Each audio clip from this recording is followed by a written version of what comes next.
The crystal glass shattered against the marble floor, a sound as sharp and final as a gunshot in the cavernous penthouse. Rosalind didn't flinch. She was 5 months pregnant, her hands trembling not from fear, but from a souled quiet rage. Her husband, the man whose child she carried, didn't even look at her. His eyes, the color of old money and faded ambition, were fixed on the woman beside him. "Victoria is moving in," Sebastian Davenport said, his voice a silken threat. "And you, my dear wife, will attend to her needs. You will be her maid. You will serve her dinner, draw her baths, and do so with a smile. It's the least you can do for your keep." The penthouse on the 85th floor of 1 Vanderbilt in New York City was less a home and more a monument to Sebastian Davenport's ego.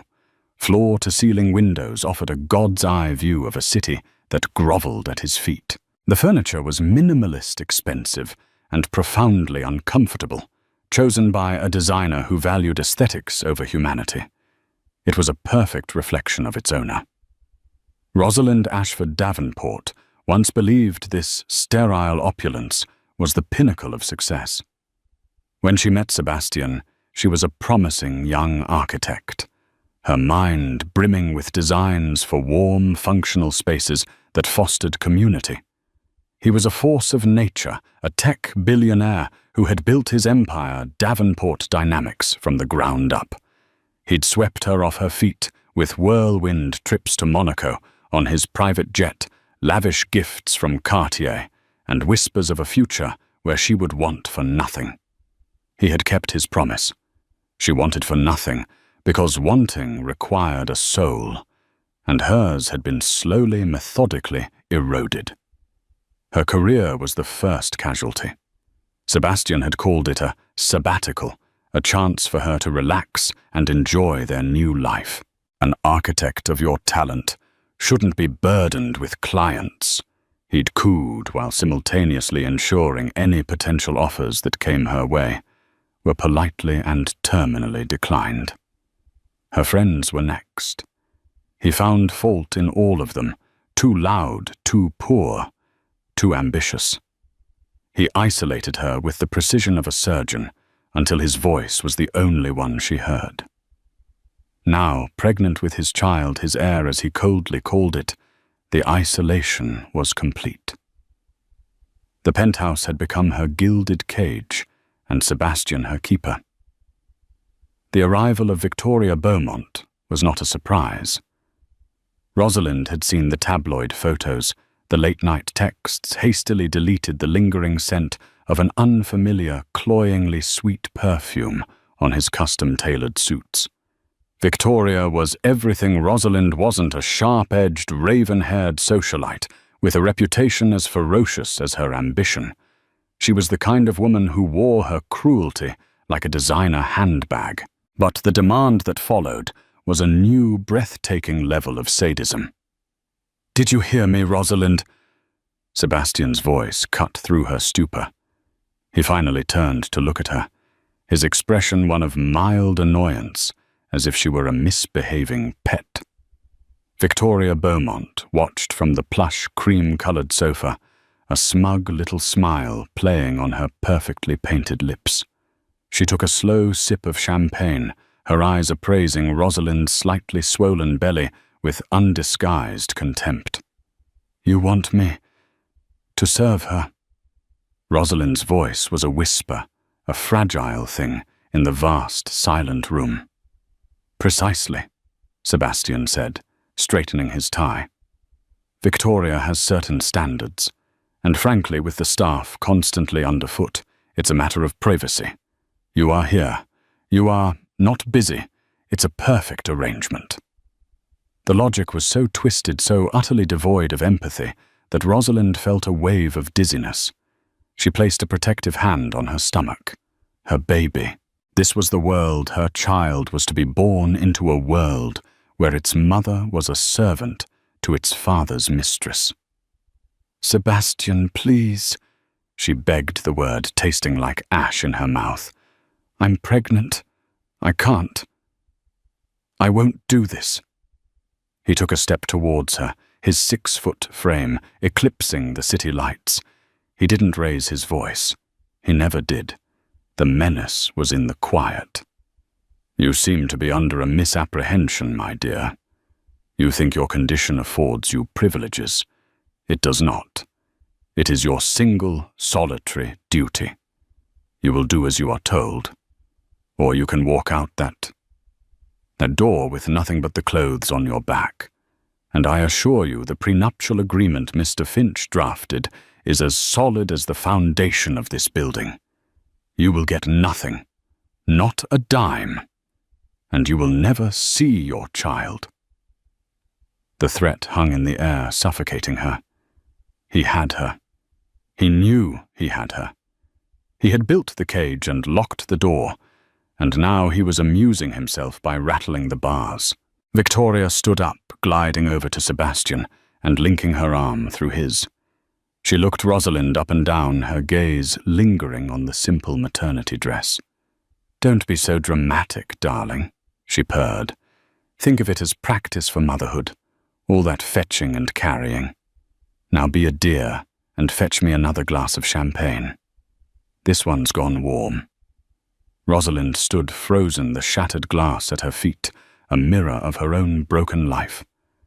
Every instinct screamed at her to run, to fight, to scream, but the cold, hard reality of Sebastian's threat held her in place. Her baby. He would take her baby.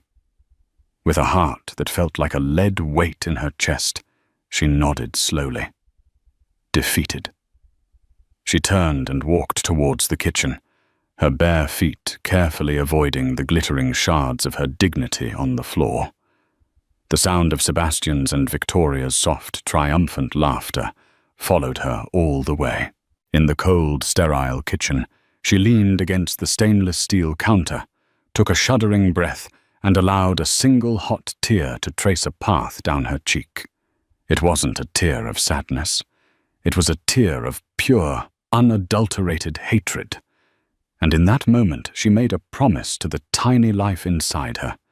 This would not be their story. This would not be their end. The next 2 weeks were a masterclass in psychological torture. Victoria moved into the master guest suite, a palatial space with its own terrace, overlooking Central Park. Her presence filled the penthouse like a toxic gas. Her demands were constant, petty, and designed for maximum degradation. Rosalind was to wake at 6 a.m. to prepare Victoria's freshly squeezed celery and kale juice. She had to hand-wash Victoria's silk lingerie because the machine ruined the delicate lace. She was required to be present but silent during Sebastian's business calls, ready to fetch a file or a glass of water at a moment's notice, a ghost in her own home. The true crucible, however, was the dinner party. Sebastian was entertaining a group of Japanese investors for his latest venture, a controversial AI surveillance technology. It was a multi-billion-dollar deal, and the penthouse was transformed into a stage for his power.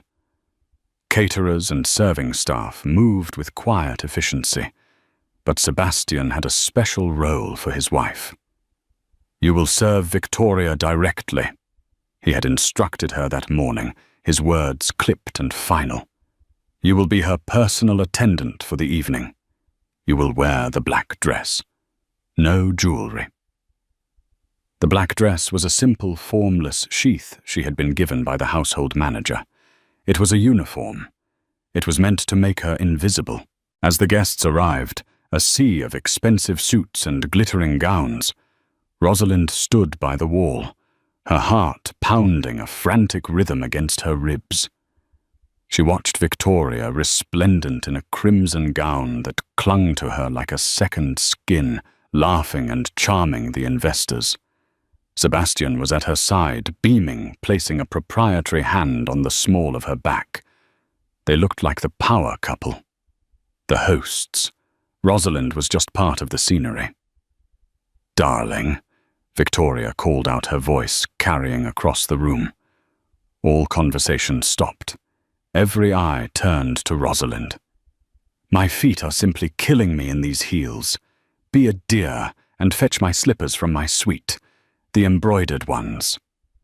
The request was trivial, but the public nature of it was a deliberate act of dominance.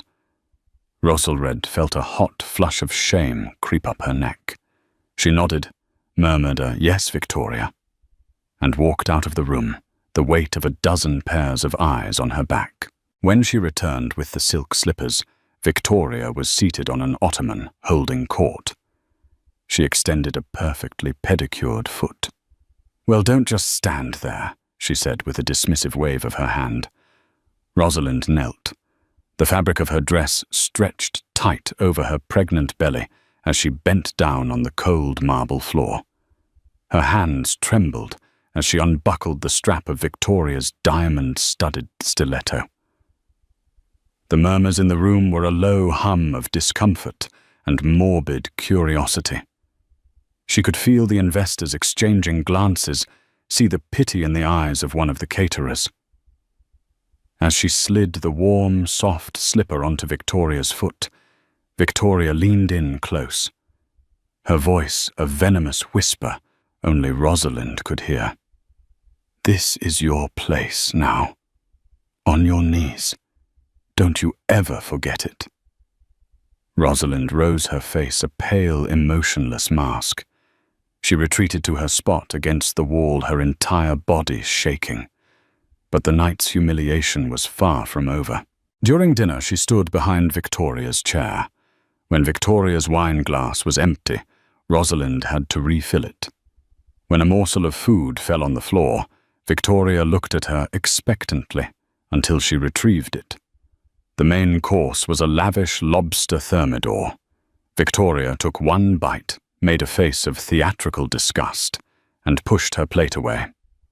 "Oh, Sebastian, darling, I can't possibly eat this," she announced loudly. "It's dreadfully overcooked. Rosalind," she snapped, turning in her chair. "Go to the kitchen and have chef prepare me a simple arugula salad, lemon vinaigrette, and be quick about it." It was the final straw. It wasn't the command itself, but the public calculated cruelty behind it. To be dismissed, to be sent away from the table like a disobedient child in front of these powerful men whose respect Sebastian craved. In the gleaming industrial kitchen, surrounded by the frantic energy of the catering staff, Rosalind finally broke. She placed the lobster dish on the counter and leaned against it, her breath coming in ragged gasps. The head chef, a kind middle-aged man named Jean-Pierre, looked at her with genuine concern. "Madame Davenport, are you all right?" She couldn't answer.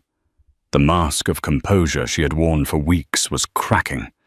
She saw her reflection in the polished steel of a refrigerator door, a pale, pregnant woman in a servant's dress. Her eyes hollow with despair. This was not her. This was not the life she would give her child. The promise she had made to her baby echoed in her mind. This will not be our story. Her estranged twin brother, Nathaniel. His face flashed in her memory. They hadn't spoken in over a year, not since the bitter argument they'd had just before her wedding.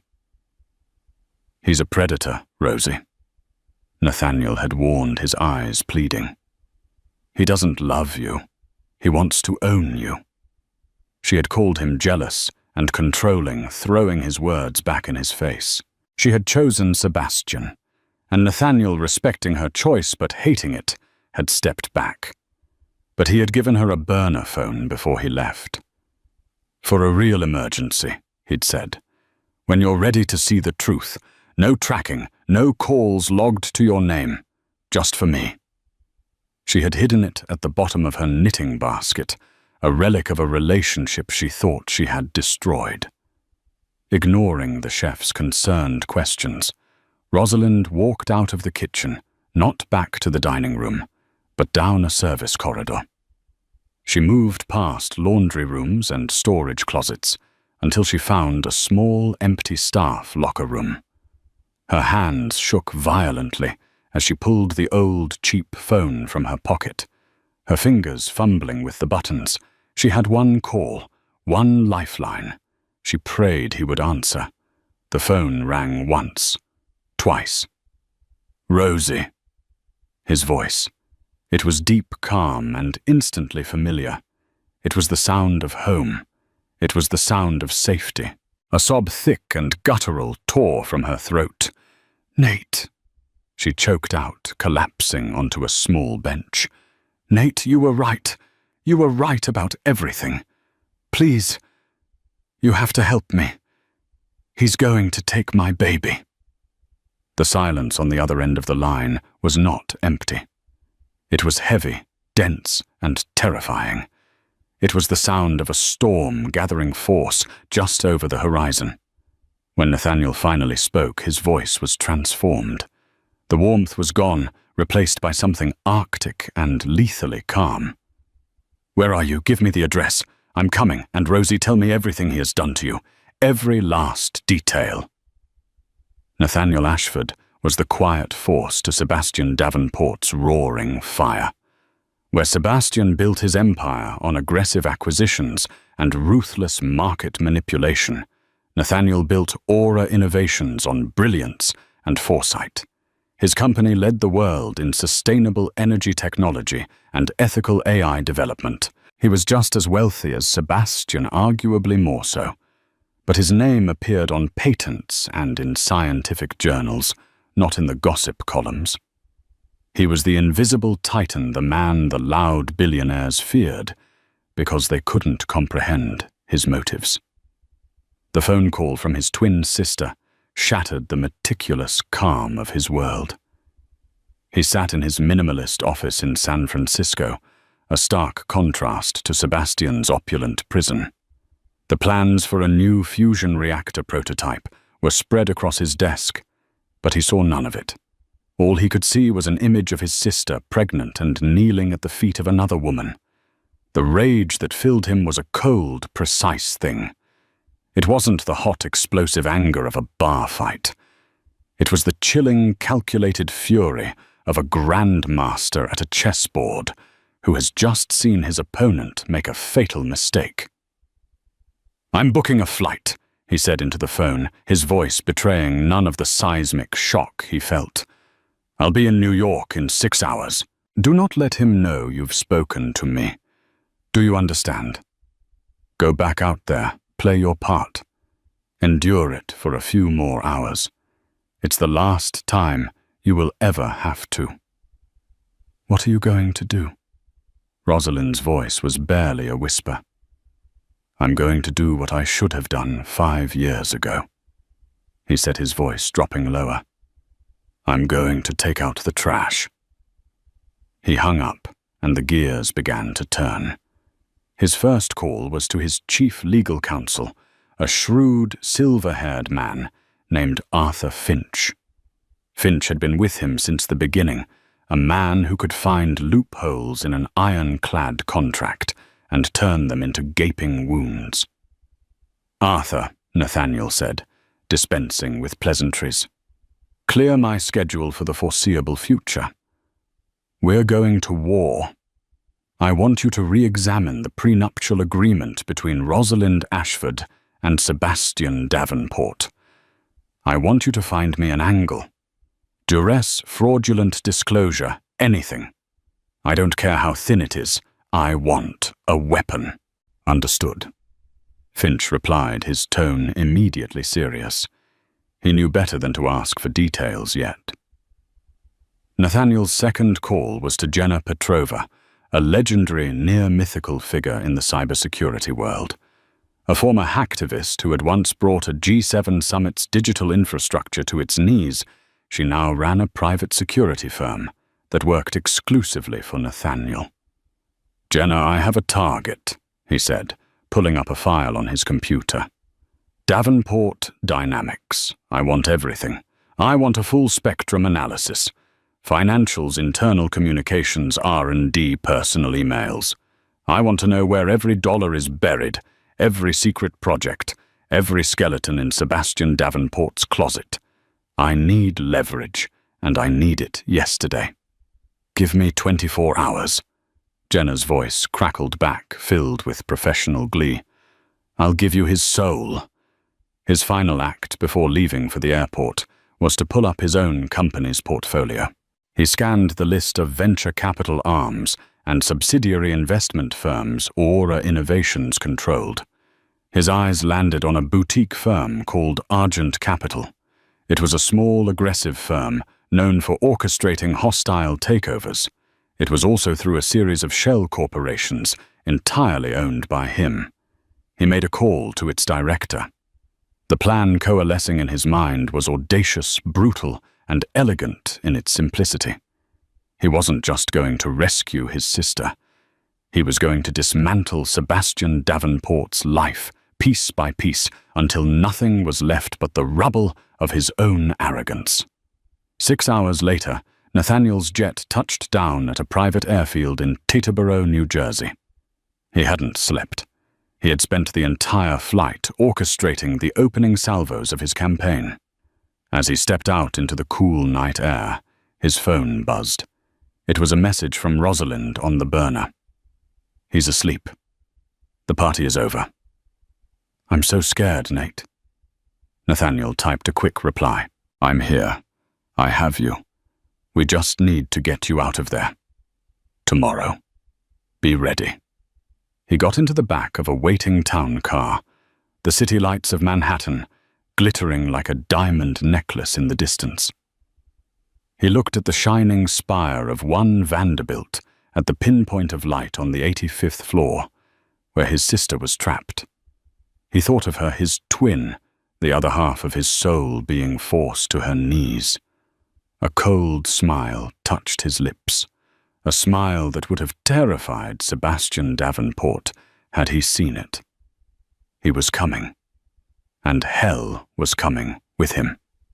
The next morning, Rosalind moved through her routine in a fog of adrenaline and terror. She prepared Victoria's kale juice, her hands steady, despite the frantic beating of her heart. Every creak of the floorboards, every distant shrun made her jump. Nathaniel's instructions had been simple and clear. Act normal. At 10 a.m., you will receive a call from a Dr. Matthews regarding a complication with your prenatal scans. You will feign distress. You will insist on going to the hospital immediately. You will refuse to let him or anyone else go with you. Say you need to be alone. It was a brilliant plan. Sebastian's obsession with his heir was the one vulnerability Nathaniel could exploit. Any perceived threat to the pregnancy would be taken seriously. At 9:59 a.m., Rosalind was in the living room, ostensibly organizing a bookshelf. Sebastian was on a conference call in his home office, the door ajar. Victoria was still in her suite. The burner phone in her pocket vibrated. She quickly silenced it and waited. A second later, the main house line rang. The household manager answered. Madame Davenport, a call for you, a Dr. Matthews. Rosalind took a deep, steadying breath and took the receiver. This is Rosalind Davenport. Mrs. Davenport, came a calm, professional female voice, an associate of Nathaniel's, no doubt. This is Dr. Matthews. I'm reviewing the results from your ultrasound last week, and I've spotted a slight anomaly I'd like to look at more closely. There's no need for alarm, but I'd like you to come in this morning if you can. Rosalind let the receiver clatter to the floor, her hand flying to her mouth. She let out a small, sharp cry of distress. It worked perfectly. Sebastian was out of his office in a second, his face a mask of concern. Not for her, she knew, but for his precious cargo. What is it? What's wrong? The doctor, Rosalind stammered, injecting a note of panic into her voice. The scans. She said there's an anomaly. She wants me to come in right now. I'll have the driver bring the car around, Sebastian said immediately, already reaching for his phone. No, Rosalind said a little too forcefully. She softened her tone. No, please, Sebastian. I need to do this alone. I need to get my head straight. Please just let me go by myself. I'll call you the second I know anything. He hesitated, his control-freak nature warring with his desire to appear accommodating. Fine, he conceded. But you will text me when you arrive, when you see the doctor, and when you leave. I want constant updates. Of course, she whispered, looking at the floor. 15 minutes later, she was in the back of the Bentley, being driven not to her usual obstetrician on the Upper East Side, but to a nondescript medical building in Midtown that Nathaniel had specified. She had nothing with her but the purse on her lap, inside of which was the burner phone. The car pulled up to the curb. She got out, told the driver to wait, and walked into the lobby. As soon as the glass doors slid shut behind her, she walked straight through the lobby and out a side exit. A black town car was waiting idling by the curb. The back door opened. Nathaniel was inside. The moment she saw him, the dam of her composure broke. She scrambled into the car, and he pulled her into an embrace. She was home. For the first time in 5 years, she felt the unconditional, fierce protection that she had so foolishly traded away. It's okay, Rosie, he murmured, his hand stroking her hair. You're safe now. It's over. He handed her a bottle of water and a small protein bar. Eat. You need your strength. As the car pulled into traffic, heading for a private airport in Westchester, Nathaniel's phone buzzed incessantly. He glanced at the screen. A new email from Jenna Petrova.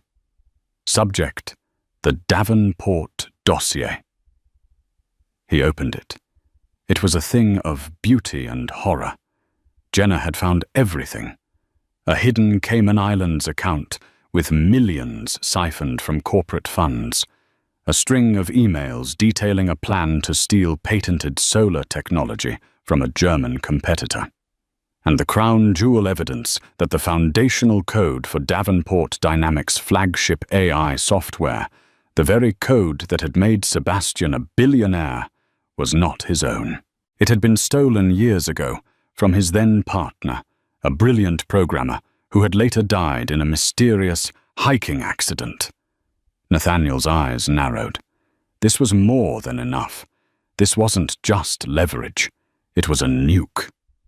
Where are we going? Rosalind asked, her voice stronger now. To a safe place, he said, turning the phone screen away from her. She didn't need to see the ugliness he was about to unleash.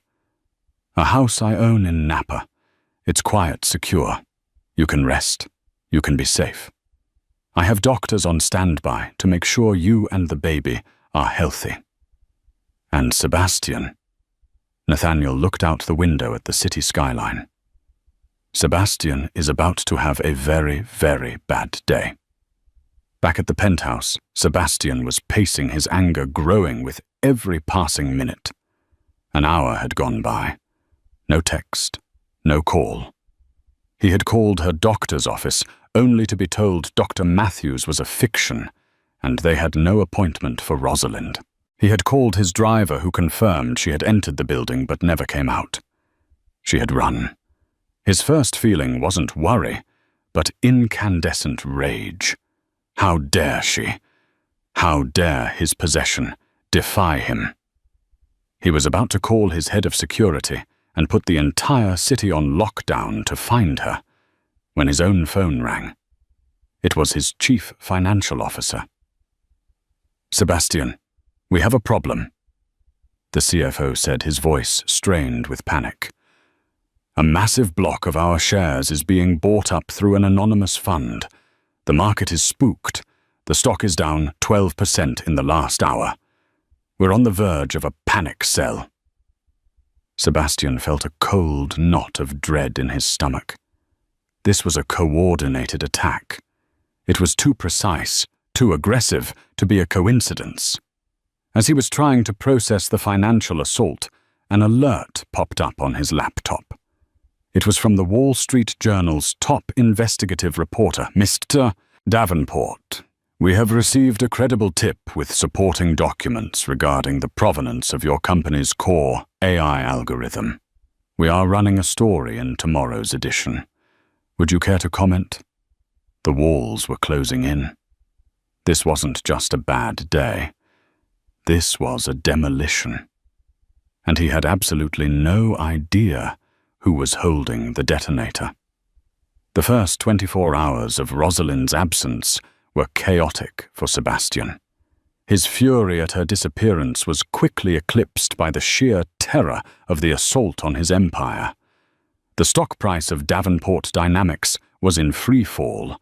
The anonymous buyer, identified only through opaque filings as Argent Capital, continued to devour shares, triggering a wave of panic selling among smaller investors.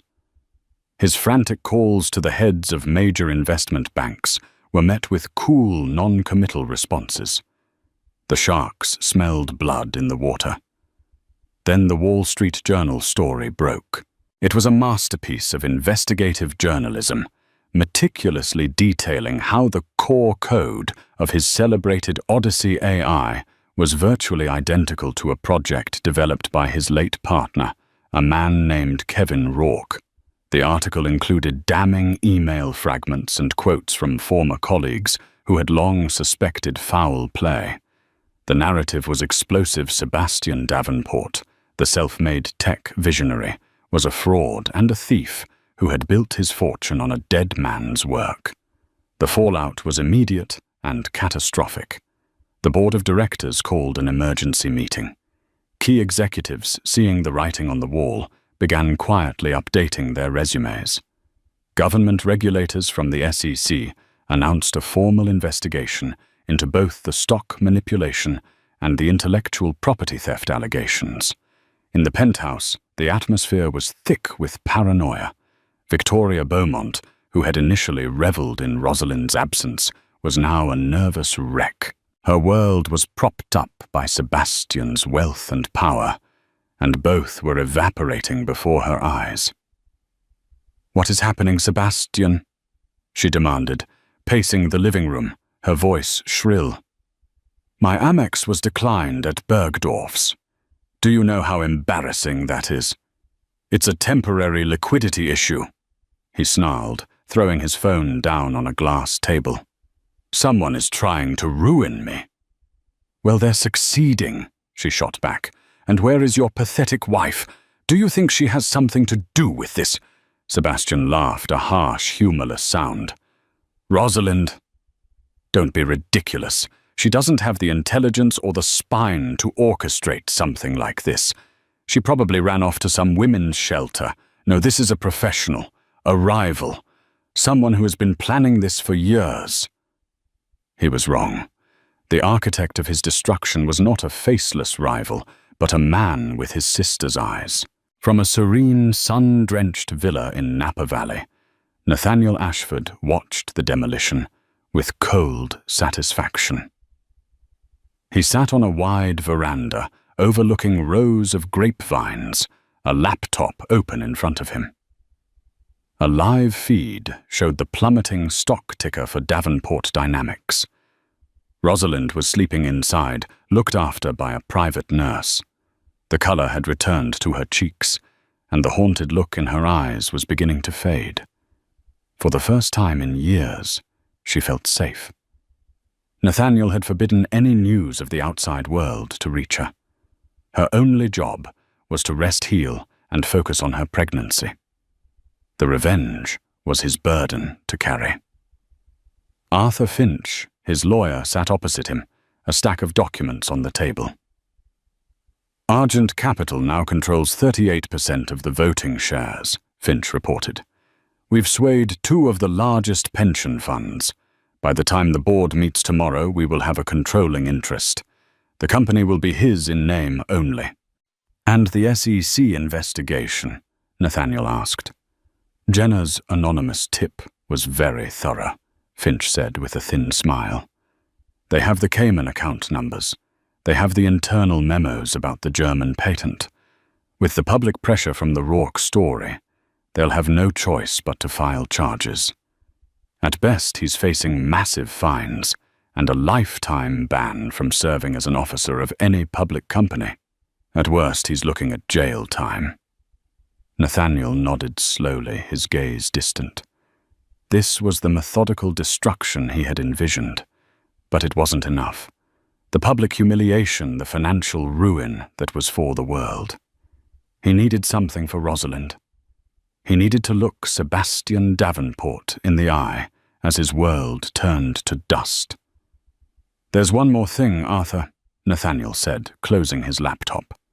"Sebastian has called an all-hands emergency meeting at his headquarters tomorrow at noon. He's going to try to rally the troops' Project Strength. I want to be there." "Security will never let you in," Finch cautioned. "They will," Nathaniel replied, "because you're going to call their general counsel and inform them that the representative for Argent Capital, their new majority shareholder, will be attending. Get me a visitor's pass under my own name." He wanted Sebastian to see him. He wanted him to stand on his stage, full of bluster and arrogance, and then watch as the ghost of his sins walked into the room to pass judgment. The empire had crumbled. Now it was time for the king to fall. The main atrium of the Davenport Dynamics headquarters was a modern-day Colosseum, a 4-story cathedral of glass and steel built to deify its emperor. On any other day, the space hummed with the energy of ambition and innovation. Today, it was a tomb. Hundreds of employees stood clustered in nervous groups on the polished concrete floor, their faces a gallery of anxiety. They had been summoned by their leader, the great Sebastian Davenport, for an emergency all-hands meeting. They had come seeking reassurance, a lifeline in the middle of the corporate hurricane. What they were about to witness was an execution. Sebastian stood on a raised platform, a lone figure against a backdrop of a massive dark screen that usually blazed with the company's triumphs. He looked thinner, the skin stretched tight over his sharp cheekbones, but his eyes burned with a defiant, feverish light. He gripped the sides of the lectern, his knuckles white. He was a king, addressing his subjects from the walls of a besieged castle. "Team," he began, his voice amplified by the state-of-the-art sound system, echoing with practiced confidence. "I know you're scared. I know you've read the lies, the slander. You've watched our stock price assaulted by shadowy forces. You've been told that everything we have built together is a house of cards." He let the words hang, pacing the stage like a cooled predator. "They want you to believe that. The jealous rivals, the cowardly short sellers, the so-called journalists who profit from tearing down greatness. They have launched a vicious, coordinated attack, a campaign of misinformation designed by our enemies to break our spirit and bring this company to its knees." He leaned into the microphone, his voice dropping to a conspiratorial, intimate tone. "But they have made a grave error in judgment. They have mistaken a storm for an apocalypse. They have forgotten who we are. We are Davenport Dynamics. We are the innovators, the dreamers, the ones who build the future. This is not a crisis. It is a test of our loyalty, our strength, our resolve. And we will not fail." A smattering of uncertain applause broke out, more from reflex than genuine conviction. For a moment, it seemed his charisma might just be enough to hypnotize them one last time. It was in that moment that the monumental glass doors at the far end of the atrium hissed open. The sound cut through the applause, silencing it instantly. Every head turned. Framed in the doorway was a man who seemed to absorb the light around him. He was of average height, dressed in a simple, impeccably tailored dark grey suit, but he moved with an unnatural calm and purpose that was utterly magnetic. He didn't rush. He didn't swagger. He simply walked his footsteps, making no sound on the vast floor, his gaze locked on the man on the stage. A ripple of confusion went through the crowd. Who was he? He carried no badge. He was not a face they recognized from the executive floors. Yet the two security guards at the door simply stood aside, their expressions stony as if they knew they were powerless to stop him. Sebastian faltered his speech, dying on his lips. He squinted at the approaching figure, a flicker of annoyance crossing his face. "Security!" He snapped into the microphone, his voice tight. "This is a private company-wide meeting. Please escort this gentleman out." The man did not stop. He continued his silent, inexorable advance down the central aisle, the sea of employees parting before him like water. He came to a halt directly at the foot of the platform, forcing Sebastian to look down at him. The entire atrium held its breath. "You speak of faceless enemies, Mr. Davenport," the man said. His voice was quiet, yet it carried with chilling clarity to every corner of the room. No microphone needed. "Allow me to give your enemy a face. My name is Nathaniel Ashford." He paused, letting his name settle. It meant nothing to Sebastian, not yet. "I am the managing partner of Argent Capital," Nathaniel continued. A collective gasp went through the atrium. Argent Capital, the name of the phantom firm that had disemboweled their company's stock value. This wasn't an intruder. This was the commander of the invading army. Sebastian's face, already pale, turned a ghostly white. The lectern seemed to be the only thing holding him upright. I don't know who you are," he stammered, his bravado shattering like glass. "You have no right." "Oh, I have every right," Nathaniel interrupted, his voice turning to ice. He gestured to two men who had entered silently behind him and now stood at the back of the room, his lawyer, Arthur Finch, and a grim-faced federal marshal. "As of 9 a.m. this morning, Argent Capital, and by extension, I control 51% of this company's voting shares. My first act as the new majority shareholder is to inform you in front of all these good people whose livelihoods you've jeopardized that your resignation is accepted effective immediately.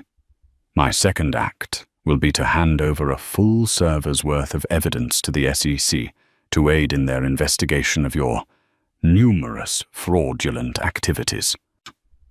He took a single step closer, and the space between them crackled with tension. "But this was never just about business, Sebastian. This is personal. This is a debt being collected." The confusion on Sebastian's face deepened. "Personal, I've never met you in my life." "No, you haven't," Nathaniel affirmed, his eyes narrowing. "But you met my sister. You married her.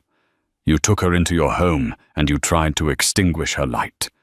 You thought she was weak, a possession you could isolate and control. You belittled her intelligence, you sabotaged her career, and when she was at her most vulnerable, carrying your children, you subjected her to the most vile, sadistic humiliation." Recognition, followed by sheer, unadulterated terror, finally dawned in Sebastian's eyes. He connected the dots, the name Ashford, the face a sharper, harder, masculine version of Rosalind's. It was all there. Rosalind. Sebastian breathed her name, the sound a ragged admission of guilt. "Don't you speak her name!" Nathaniel snarled, his voice a low, dangerous growl. The calm facade cracked, revealing the furnace of rage beneath. "You forced her to kneel. You made her a servant in her own home. You threatened to take her babies from her. You made one catastrophic, unforgivable miscalculation, Sebastian. You assumed she was alone. He looked up, his gaze like a physical blow, and delivered the final devastating truth. Rosalind Ashford is my twin sister.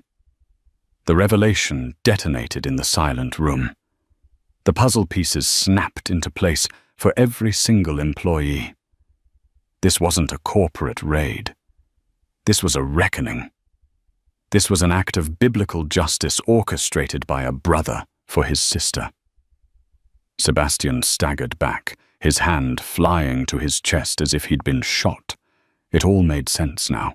The surgical precision of the attack, the bottomless resources, the relentless pace. It was all for her. You built your empire on a dead man's code. Nathaniel continued, his voice regaining its lethal calm as he listed the charges for the stunned audience. And I have burned it to the ground for what you did to her. You are finished, Sebastian. You have nothing, no company, no reputation. Your mistress boarded a flight to Geneva 3 hours ago, and as of this moment, you have no freedom. On cue, as if summoned by the words themselves, the federal marshal began his own slow walk down the aisle. He ascended the steps to the stage, the metallic sound of his shoes echoing in the silence. He held up a pair of handcuffs. Sebastian Davenport, you are under arrest for securities fraud and wire fraud. Sebastian stared, utterly broken. He looked from the gleaming steel of the handcuffs to Nathaniel's unforgiving face, and in that moment, he finally understood. He hadn't been defeated by a rival CEO or a market fluctuation. He had been destroyed by a quiet, pregnant woman he had deemed worthless, and by the love of a brother he never even knew existed. As the marshal snapped the cuffs around his wrists, the sound clicking with an air of profound finality, Sebastian Davenport was no longer a billionaire or a titan of industry. He was just a man who had made the fatal mistake of underestimating his victim and the avenging angel who stood in her shadow. The passage of a year can feel like a lifetime. In the sterile, time-diluted world of a federal correctional institution, it was an eternity of regret for Sebastian Davenport. Stripped of his custom suits, his power and his freedom, he became a cautionary tale, whispered in boardrooms, a synonym for hubris and spectacular downfall. His conviction on multiple counts of fraud was swift and decisive, the mountain of evidence against him insurmountable. His 15-year sentence was a cold, hard period at the end of a life lived in exclamation points. The Davenport name, once a symbol of innovation and power, was now irrevocably tarnished, a brand synonymous with theft and deceit. His accomplice in cruelty, Victoria Beaumont, had vanished like smoke. Tabloids reported a sighting in Dubai, her face hardened by desperation, attempting to latch onto a new oligarch.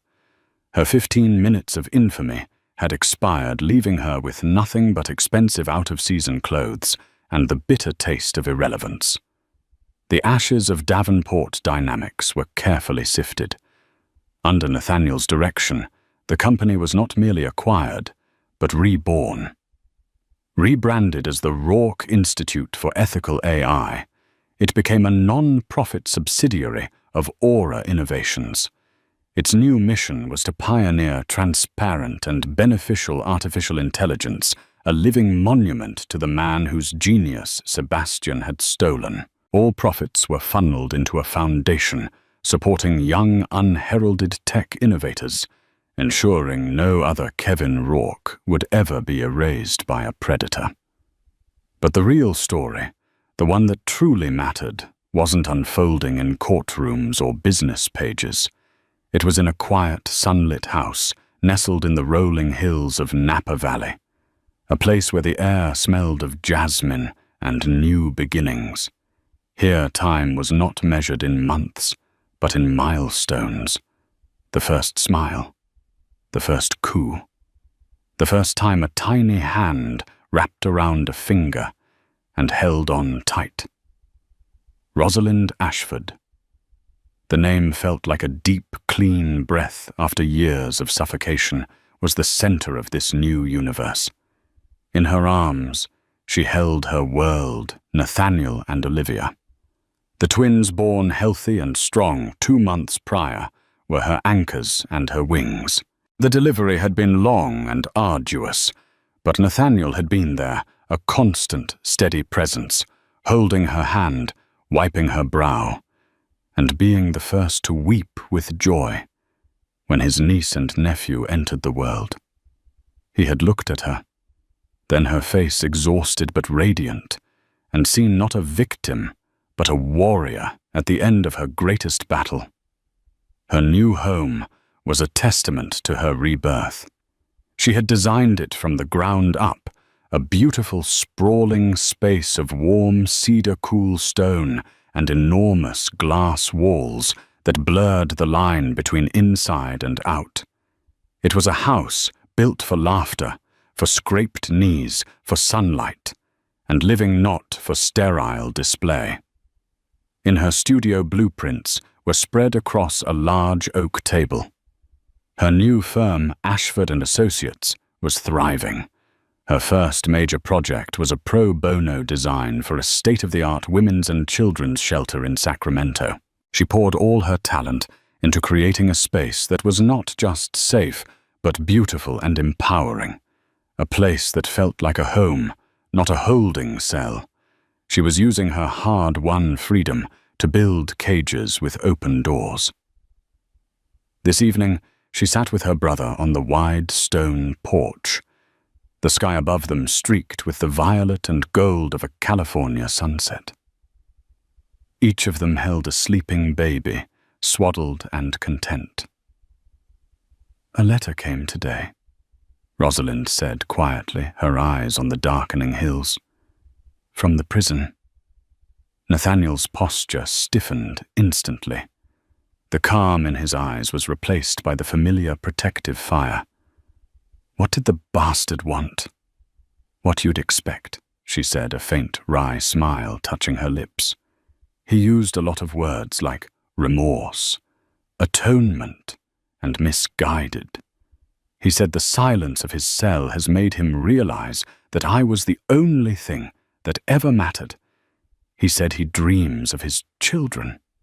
She paused, her voice hardening slightly. "He had the audacity to ask for a picture." Nathaniel let out a quiet, dangerous breath. "I'll have Arthur put a stop to any further contact. He has no right." "It's already taken care of," Rosalind said. She nodded towards the living room, where a fire was crackling merrily in the hearth she had designed. "I opened it. I read it. And I felt nothing. Not fear, not sadness, just a kind of distant pity for a man so broken he thinks words can patch the void where his soul should be. I wanted him to know that his last attempt to have any power over me, even the power to cause me pain, failed. Then I threw it into the fire." She shifted Olivia in her arms, stroking the baby's soft cheek. "He isn't their father, Nate. A father is a protector. A father is a source of strength and unconditional love. A father doesn't use his own child as a weapon against their mother. He's just a donor of damaged DNA. You," she said finally. Turning to look him in the eye, her own gaze clear and fierce. "You are the one who shows up. You are the one who loves them without condition. You're the man they will look up to. You are their family."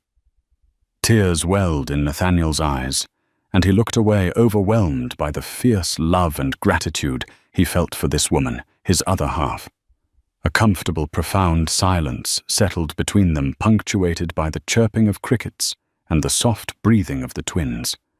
Rosalind looked down at the tiny, perfect face of her son, Nathaniel asleep in his uncle's arms. She thought of the woman she had been a year ago, a ghost in her own home, a prisoner in a penthouse, her spirit withering under the weight of relentless cruelty. She had been so close to breaking, but she had not broken. She had been forged. The fire that was meant to destroy her had instead burned away the fear, the doubt, the years of carefully conditioned submission. It had revealed the core of unbreakable steel within her. She had emerged from the ashes of Sebastian's ruined life, not as a victim seeking refuge, but as a phoenix reborn and soaring. Her future was not an escape from her past, but a deliberate and beautiful creation of her own design. A legacy of strength, love, and resilience she would build for her children, one warm, sunlit day at a time.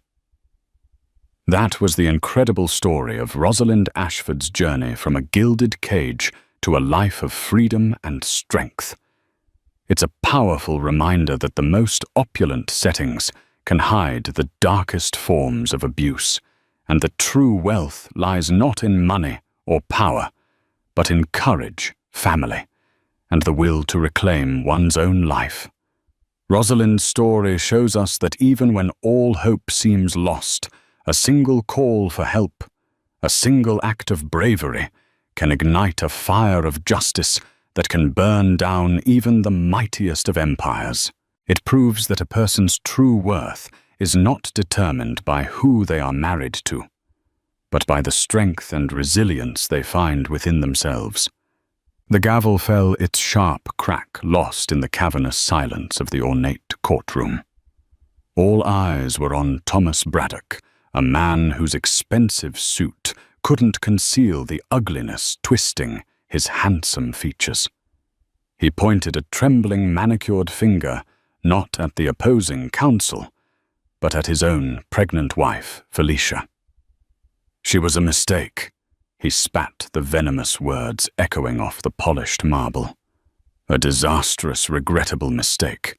And that thing she's carrying is a mistake I refuse to pay for. A wave of gasps rippled through the gallery. But the real drama wasn't in his calculated cruelty. It was in the worn, leather-bound folder the judge had just placed on his bench, a folder containing the last will and testament of the one man Thomas could never bully his late father. The air in courtroom 4B of the San Mateo County Superior Court was thick with the perfume of old money and fresh animosity. It was a sterile, impersonal space, all mahogany panels and muted grey carpeting, yet it had become the arena for the deeply personal evisceration of a marriage. Felicia Vale, soon to be she hoped, Felicia Vale once more sat ramrod straight in her cushioned chair. Her hands resting protectively over the pronounced swell of her stomach were the only part of her that betrayed the tremor running through her body. At 32, she still possessed the quiet, bookish beauty that had first caught Thomas Braddock's eye. Thoughtful grey eyes, a cascade of chestnut hair she'd simply pinned back, and a complexion that had never needed the heavy-handed ministrations of the Braddock family's preferred estheticians. Today, however, that beauty was shadowed by a weariness that went bone deep. She felt less like a person and more like a legal exhibit, the pregnant wife. Across the aisle, Thomas Braddock sat flanked by his lawyer, a shark in a Savile Row suit named Sterling, and his mother, Isabella Braddock.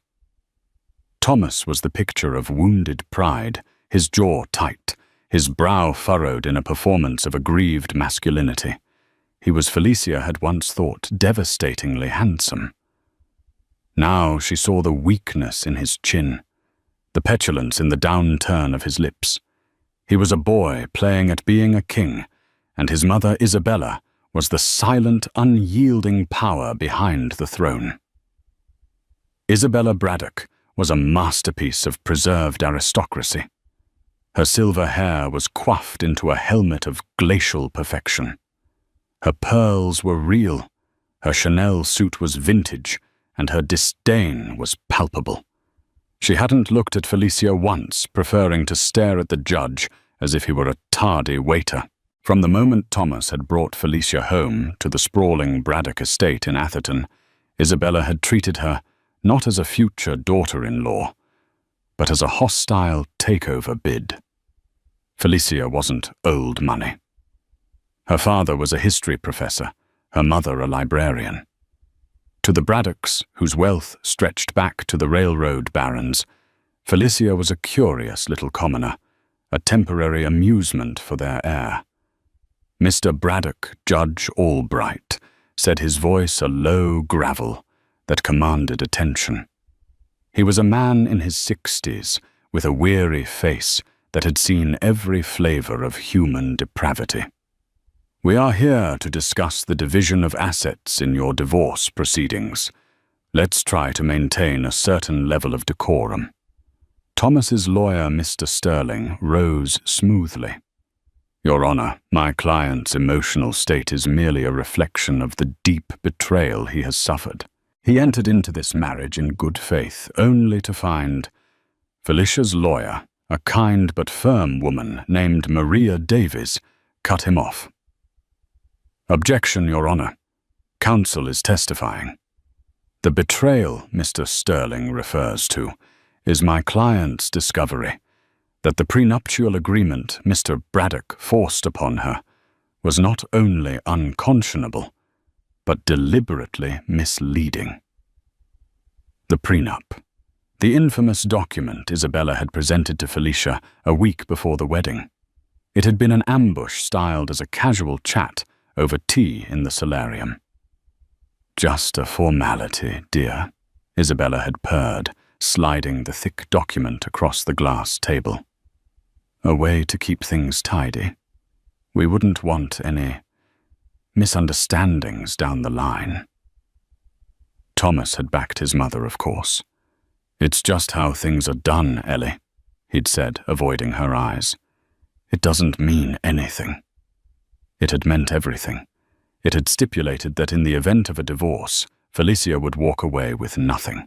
Not a penny of the Braddock fortune, no claim to their properties, not even alimony. At the time, blinded by love and a naive belief in their future, she had signed it. Now, with a child on the way, a Braddock heir, the document was a cudgel they were using to beat her into submission. They offered her a one-time payout of $50,000 and a non-disclosure agreement so restrictive it would essentially erase her from their history. The validity of the prenuptial agreement is what we are here to debate. Judge Albright stated, his gaze fixed on Thomas. "But your personal feelings about your wife are for the moment irrelevant." This seemed to be the wrong thing to say. Thomas, who had been simmering, suddenly boiled over. He stood up, knocking his chair back slightly. "Irrelevant," he scoffed, his voice rising.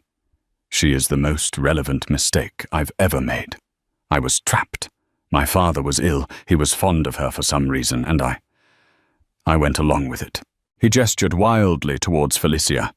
"She's a gold digger, Your Honor. A clever little parasite who saw a meal ticket and latched on."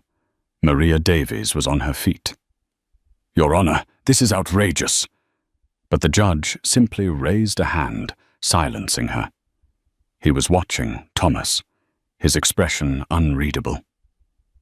And Thomas, emboldened by the attention, took a step forward. He locked eyes with Felicia, and the mask of the charming, carefree man she had married fell away completely, revealing the snarling, entitled creature beneath. "Do you know what she did?" He addressed the judge, but his words were daggers aimed at her heart. "She got pregnant on purpose. After I told her we should wait. After I told her things were not working out. She did it to trap me to try and secure a piece of my family's legacy." Felicia felt the blood drain from her face. It was a lie. A vicious, calculated lie. They had been trying for a baby. It was Thomas who had been excited, who had talked about names, who had held her, and whispered dreams of their future family into her hair. That was before his father Arthur Braddock had passed away 2 months ago. before Isabella had sunk her claws back into her son's soul. Then came the words that would be seared into her memory forever. Thomas's voice dropped, becoming low and guttural, dripping with a contempt so profound it physically hurt her. She was a mistake, he repeated, pointing at her belly. And that thing she's carrying is a mistake I refuse to pay for. A collective gasp sucked the air from the room. Felicia felt it like a physical blow. The baby inside her, their child, kicked as if in protest. Tears welled hot and fast, blurring the cruel face of the man she had loved. She saw Isabella smirk a flicker of triumphant malice. This was what they wanted. To break her.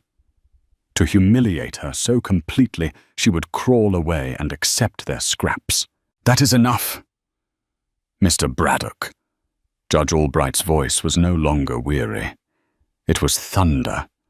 He slammed his gavel down, the sound echoing the shattering of Felicia's world. That is more than enough.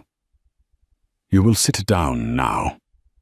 Thomas, looking slightly stunned by his own outburst, sank back into his chair, though his hateful glare remained fixed on Felicia. Judge Albright surveyed the scene, his eyes lingering on Felicia's tear-streaked face, then on Isabella's smug one. He took a deep, steadying breath and squared a stack of papers on his bench. This court is in recess for 15 minutes, he announced. However, before we break, a matter has been brought to my attention this morning by the executor of the late Arthur Braddock's estate. At the mention of his father, Thomas sat up straighter. A flicker of something confusion, perhaps apprehension, crossed his face. The judge picked up the worn, leather-bound folder. It appears that Mr. Arthur Braddock's final will and testament, executed 1 month prior to his death, contains certain stipulations that have a direct and material bearing on the assets currently under discussion in this divorce. With the executor's permission, and given its relevance, I am unsealing it now. He opened the folder. The silence in the courtroom returned, but this time it was different. It was thick with confusion and a dawning electric tension. A will Arthur's will had been read weeks ago. It was simple, leaving everything to his only son Thomas, with a generous trust for Isabella. What was this? Felicia wiped her tears, her heart pounding a strange new rhythm. Arthur. Kind, gentle Arthur. He had been the only Braddock who had ever truly seen her, the only one who had ever been on her side.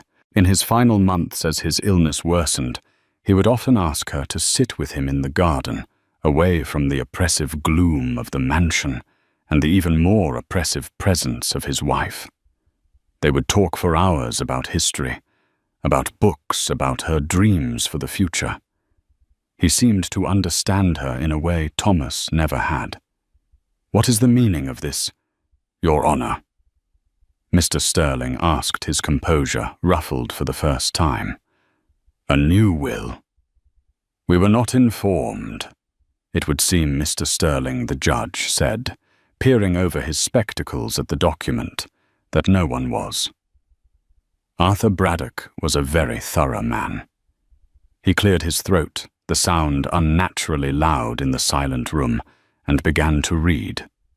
As Judge Albright's voice began to drone through the legalese of the will's preamble, Felicia's mind spun backwards, away from the sterile cruelty of the courtroom to the sun-dappled lawns of the Braddock estate.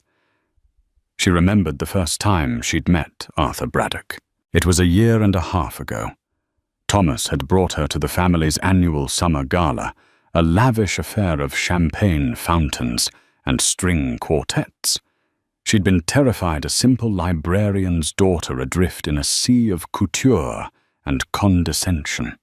Isabella had introduced her with a smile that didn't reach her eyes, her tone making Felicia Vale sound like a quaint, unlisted company. Felicia had escaped to the rose garden overwhelmed when she found a man in a tweed jacket, his back to her, carefully pruning a climbing rose. He turned, and his eyes, a startlingly clear blue, held a warmth that was entirely absent from the main party. This was Arthur Braddock. "Ah, you've found my hiding spot," he'd said with a gentle smile. "Don't worry, I won't tell if you don't." They talked for nearly an hour. He didn't ask about her family's money or connections. He asked what she was reading. He asked about her work at the San Francisco Public Library, his face lighting up when she described her passion for historical archives. He spoke of his own love for history, a passion he lamented his son did not share. "Thomas sees history as a list of assets acquired," Arthur had said, with a sad, knowing sigh. "He sees the names Rockefeller, Carnegie, Braddock. But he doesn't understand the stories, the humanity." In that single conversation, Arthur had shown her more genuine interest and kindness than Isabella had in 6 months of strained dinners. He saw her not as an attachment to his son, but as a person. Over the next year, he became her quiet ally in the gilded cage of the Braddock family. While Isabella laid subtle traps and Thomas grew more distant under his mother's influence, Arthur would seek Felicia out. He'd leave a rare first-edition book on her bedside table or invite her to walk the grounds, sharing stories of the family that were not about wealth, but about love, loss, and folly. He was already ill then, a creeping lung disease that stole his breath but never his sharp intellect. As his condition worsened, the dynamic in the house shifted. Isabella became more controlling, treating her husband's illness as an inconvenience and tightening her grip on Thomas. The pregnancy had been a brief, shining moment of hope. Thomas had been ecstatic at first. It was his idea, a way to, as he'd put it, finally start our own family away from all the pressure. They'd celebrated with a trip to Big Sur, away from the oppressive atmosphere of the estate. He had put his hands on her still flat stomach and spoken of a future that felt real and full of love. The moment they returned, Isabella shattered it. Felicia overheard the argument from the top of the grand staircase. A baby. Isabella's voice was like ice. "Now, Thomas, you are an imbecile. You have no idea what you've done." "Mother, it's my child. Our child. I love Ellie." "Love," she'd scoffed. "You are infatuated with a librarian, Thomas, a nobody. And now she has tethered herself to our legacy with the oldest trick in the book. Do you think for 1 second she wasn't planning this? To tie you down, to make herself indispensable." The poison took root quickly. Thomas began to pull away. He started spending more time at the office, coming home late, smelling of expensive whiskey and another woman's perfume. The excuses were flimsy, the apologies hollow. He grew short-tempered, echoing his mother's criticisms. He'd comment on Felicia's clothes, her friends, her lack of ambition. Then Arthur's health took a steep decline. In his last weeks, he was confined to his bed.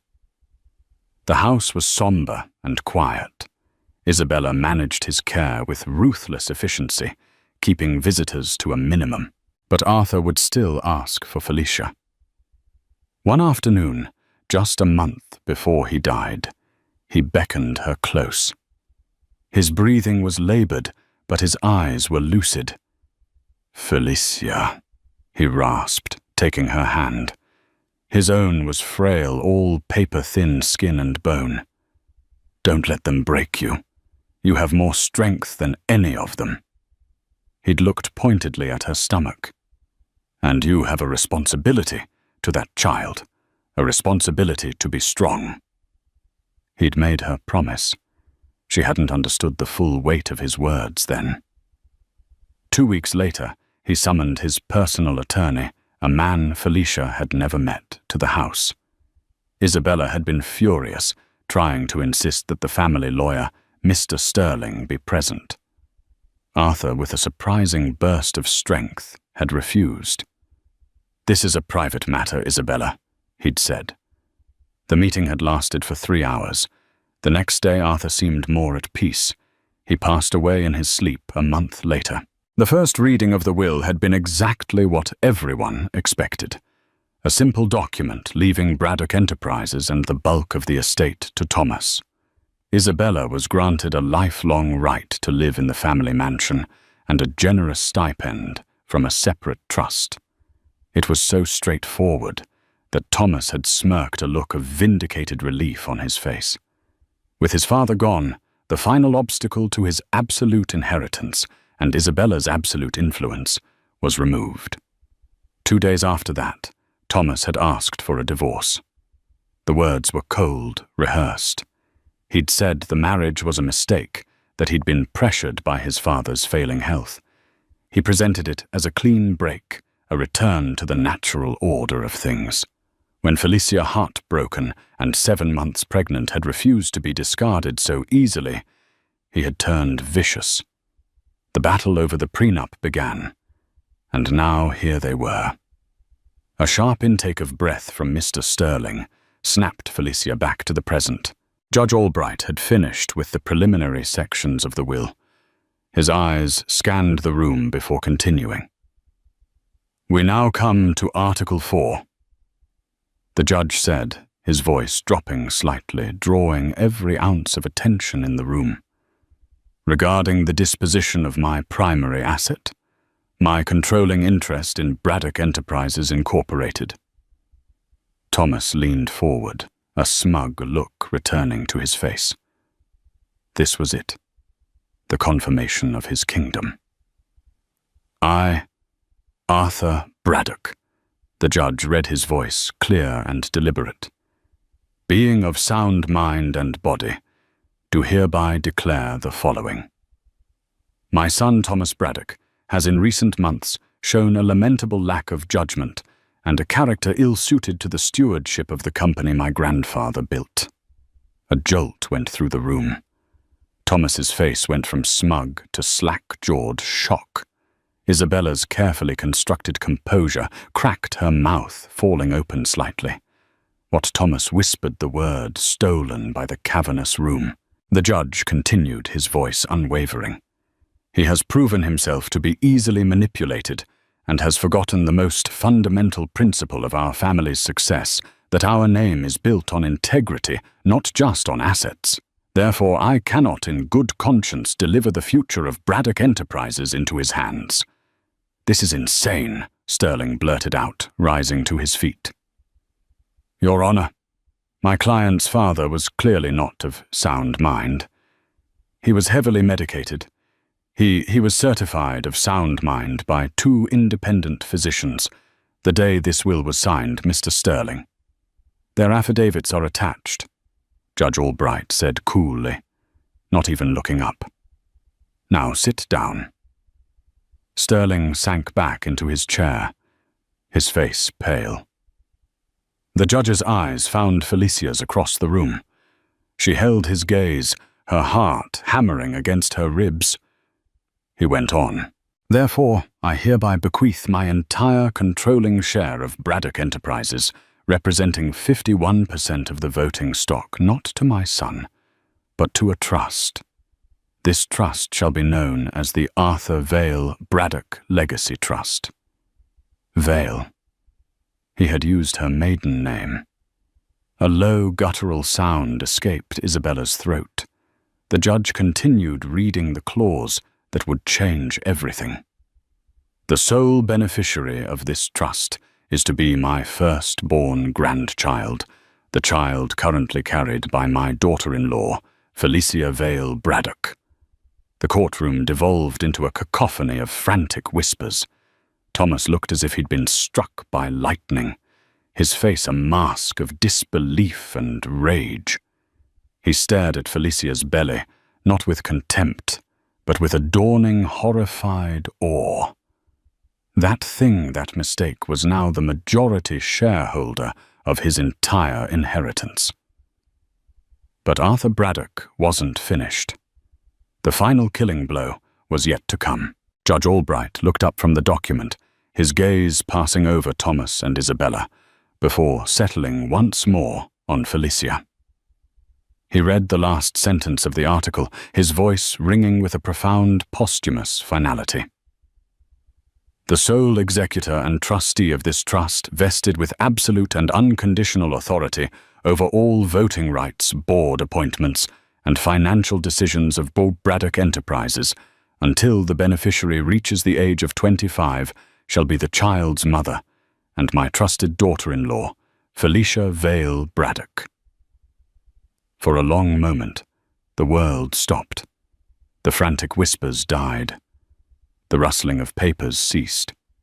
The only sound in courtroom 4B was the frantic, trapped beat of Felicia's own heart. She stared at Judge Albright, certain she had misheard, that the grief and stress had finally caused her to hallucinate. Sole executor and trustee, absolute and unconditional authority. The words didn't compute. They were abstract alien concepts that didn't belong to her. Felicia Vale, the librarian, the spurned wife, the humiliated mother-to-be. Then the spell broke. A strangled cry tore from Isabella Braddock's throat. It was a sound of pure, undiluted fury, the cry of a queen who has just watched her castle crumble into dust. "No, it's a lie, a forgery!" she shrieked, lurching to her feet. Her mask of aristocratic control was gone, replaced by a visage of raw, twitching rage. That woman, that scheming little harlot, she manipulated him. She poisoned my husband against his own family. Mr. Sterling, his face the color of ash, tried to restrain her, whispering urgently, "Isabella not here. Control yourself." But she was beyond control. She pointed a trembling, diamond-clad finger at Felicia. This was your plan all along. You seduced a dying old man, twisted his mind." "Mrs. Braddock." Judge Albright's voice cracked like a whip. "You are on the verge of being held in contempt. Another outburst like that, and you will be removed by the bailiff." Isabella snapped her mouth shut, but her chest heaved, and her eyes fixed on Felicia promised retribution. Thomas was eerily silent. He sat frozen, his body rigid, his eyes wide and vacant. He was staring at the polished table in front of him, but he wasn't seeing it. He was seeing his entire world, the one he had been promised from birth, vanish before his eyes. The kingdom he was meant to inherit, the power he was meant to wield, had just been handed lock, stock, and barrel to the woman he had publicly disavowed, and the unborn child he had branded a mistake. Felicia's lawyer, Maria Davies, leaned over her, voice a low, steady murmur in Felicia's ear. "Felicia, did you hear that? Do you understand what this means?" Felicia could only shake her head slowly, her mind a whirlwind of shock. She looked from Thomas's shattered expression to Isabella's murderous glare. She felt a kick, a strong, solid thump from within, a reminder of the tiny, unknowing beneficiary at the center of this cataclysm. Judge Albright, seemingly unfazed by the eruption, continued as if reading a grocery list. "The will goes on to state," he said, his voice cutting through the residual tension, "that Thomas Braddock is to be granted a salaried position as President of Operations, reporting directly to the Board of Directors. A board that the new trustee," he paused, looking directly at Felicia, "has the sole authority to appoint or dismiss." The implication was brutally clear. Thomas was no longer the heir apparent. He was an employee who could be fired by her. Furthermore, the judge added, the will stipulates that Thomas Braddock and Isabella Braddock are permitted to maintain residence in the Atherton family home, but only with the express ongoing permission of the trustee. The deed and title of the property are to be transferred to the Arthur Vale Braddock Legacy Trust. They were tenants in their own home. Their right to live there was now entirely at Felicia's discretion. The finality of it was absolute. Arthur hadn't just disinherited his son. He had orchestrated a complete coup d'etat from beyond the grave. He had seen the cruelty, the weakness, the greed, and he had built a fortress to protect his grandchild and the woman he believed could safeguard his legacy. He hadn't just given Felicia a shield, he had given her a sword, an arsenal, an entire kingdom. The will Judge Albright concluded, closing the leather folder with a soft thud, is accompanied by a signed and notarized letter from Arthur Braddock detailing his reasons. It explains his concerns over his son's profligate spending his susceptibility to his mother's corrosive influence and his cruel and dishonorable treatment of his pregnant wife. The letter states, and I quote, "I have observed Felicia for 2 years. She possesses an integrity my son sorely lacks.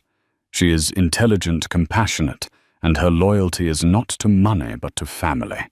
I do not give her this power to punish my son, but to protect my grandchild. I trust her to do what is right." The judge looked at Thomas. The letter also expresses hope, Mr. Braddock, that this drastic but necessary action will provide you with an opportunity to rediscover the man you were meant to be, not the man your mother wants you to be. That last line was a dagger meant for Isabella, and it hit its mark. She flinched as if struck. Judge Albright removed his glasses and rubbed the bridge of his nose.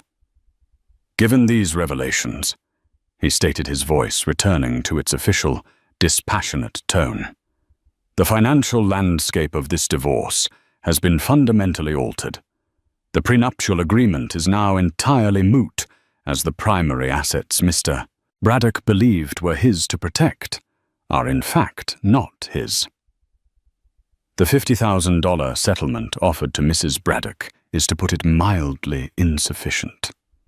He looked at Felicia, and for the first time she saw a flicker of something almost like a smile in his tired eyes. "In fact, Mrs. Braddock is now, for all intents and purposes, the single most powerful financial entity in this room. The assets belong to the trust she controls." He turned to the stunned lawyers. "I am dissolving these proceedings for today.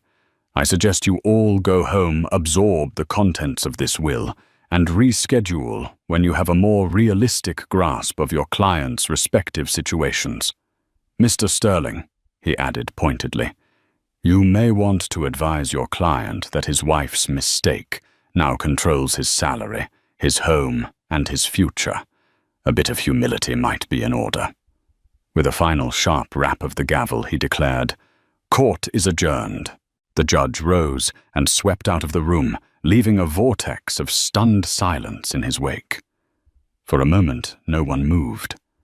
Then, as if a switch had been flipped, chaos erupted. Reporters who had been lurking in the gallery rushed towards the doors.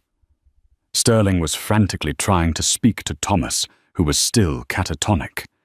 Maria Davies was patting Felicia's shoulder, her face a mixture of shock and elation. Felicia slowly got to her feet, her legs unsteady. She felt dizzy, disconnected from her own body.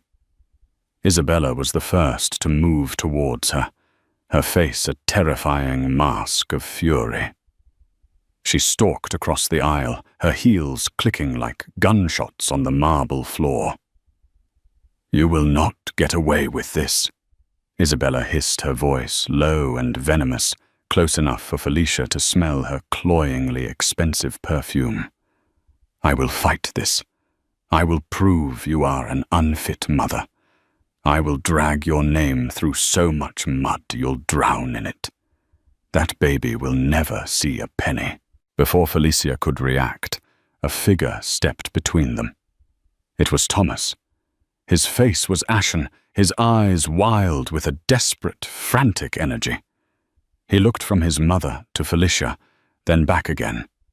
"Mother, stop," he said, his voice hoarse. "Just stop." He then turned to Felicia.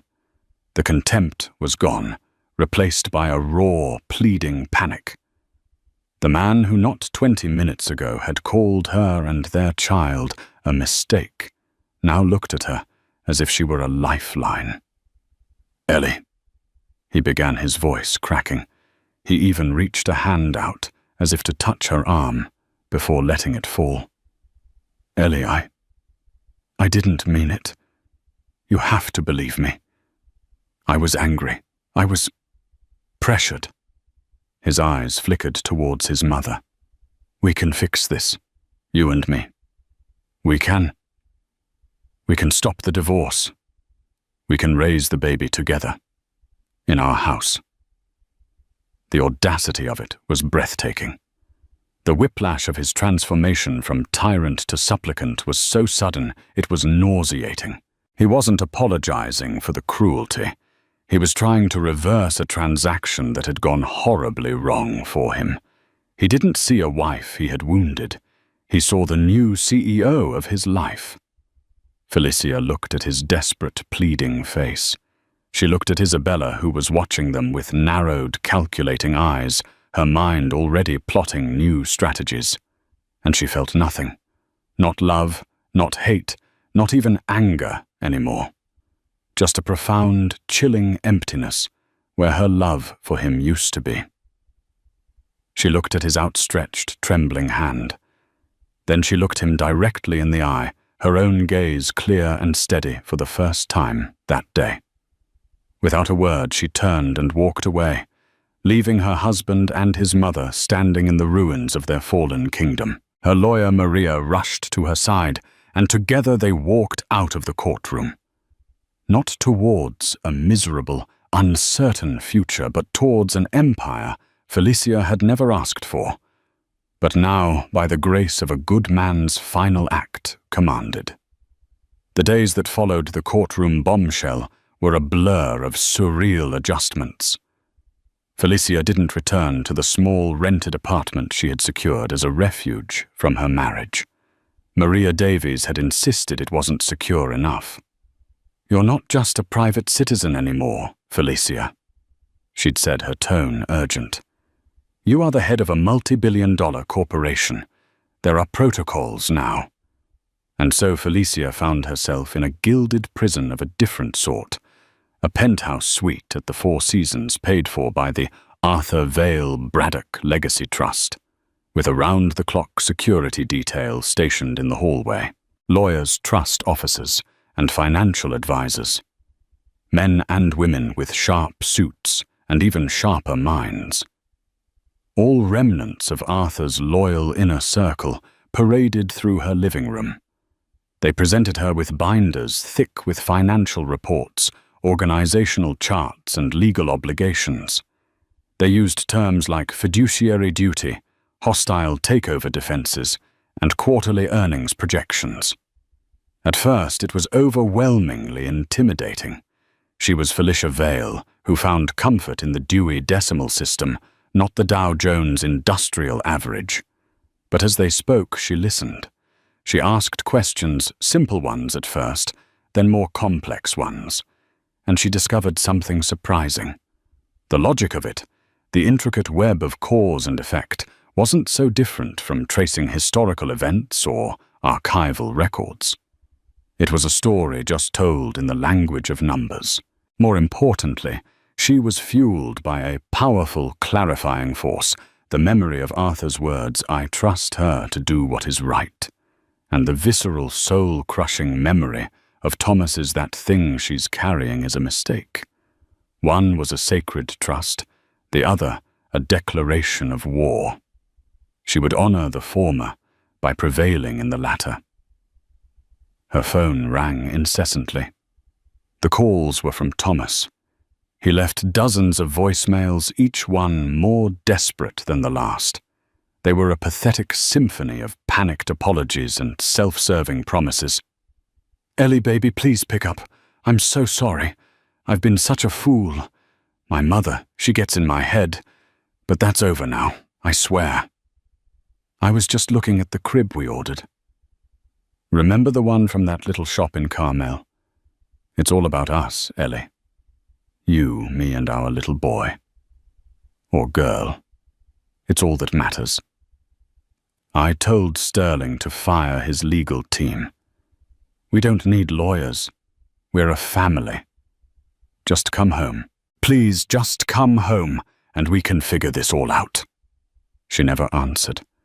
She never listened to a single message, twice. It was the desperate pleading of a man who had lost his wallet, not a husband who had broken his wife's heart. Isabella, for her part, had gone to ground, but it was a tactical silence, not a surrender. Maria's legal team reported that Isabella had hired a new, notoriously aggressive law firm, specializing in contesting wills. They were digging, searching for any doctor who would testify to Arthur's incompetence, any nurse who would claim Felicia had restricted access to him, any scrap of dirt they could find, to paint her as a manipulative usurper. A week after the hearing, Felicia knew she couldn't stay in the hotel forever. She had to make a move. The trust owned the Braddock mansion. It was her house now. More importantly, it was her child's house. Arthur had not intended for his grandchild to be raised in exile. So she made a decision. She called Maria. "I'm going home," she said, her voice firm.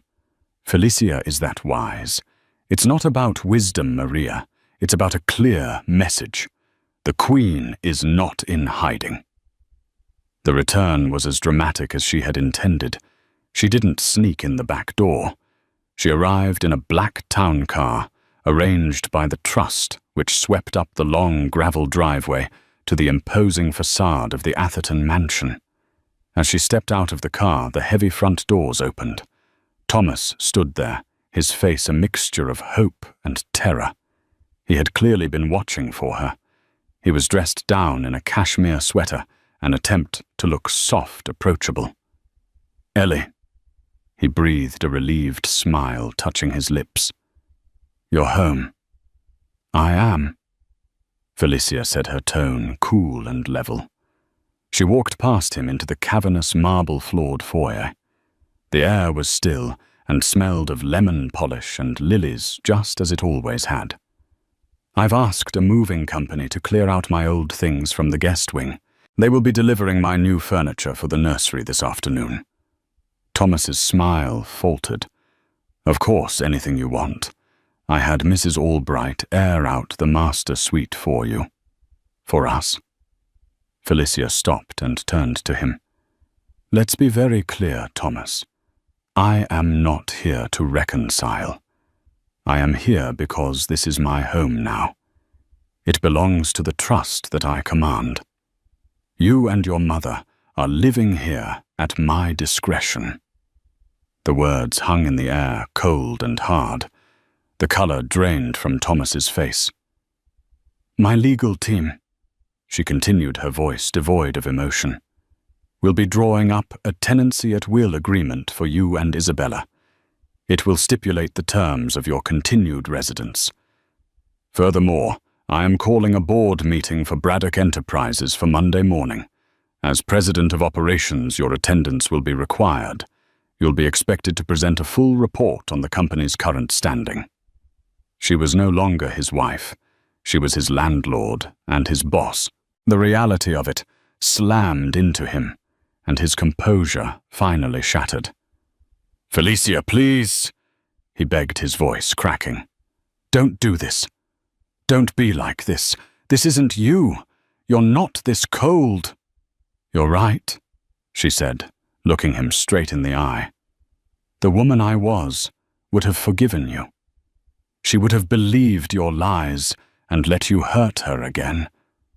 But you and your mother killed that woman. You stood in a court of law, and you killed her. So you'll have to get used to the woman who is left." Just then a sharp, imperious voice echoed from the top of the grand staircase. "What is the meaning of this intrusion?" Isabella stood there, wrapped in a silk dressing gown, her face a thunderous mask. Felicia didn't even grant her a full glance. "Hello, Isabella," she said, her voice carrying easily in the grand space. "I'm home. I trust your new lawyers have explained the situation to you. You're a guest here. Try not to forget it." She turned and began to walk towards the east wing, where Arthur's private study was located. It had been her sanctuary with him, and it would now be her command center. "You will regret this," Isabella shrieked from the landing. "I will see you on the street." Felicia paused, her back still to them. "No, you won't," she said without turning around. "You will see me in the boardroom, Monday at 9 a.m. Don't be late."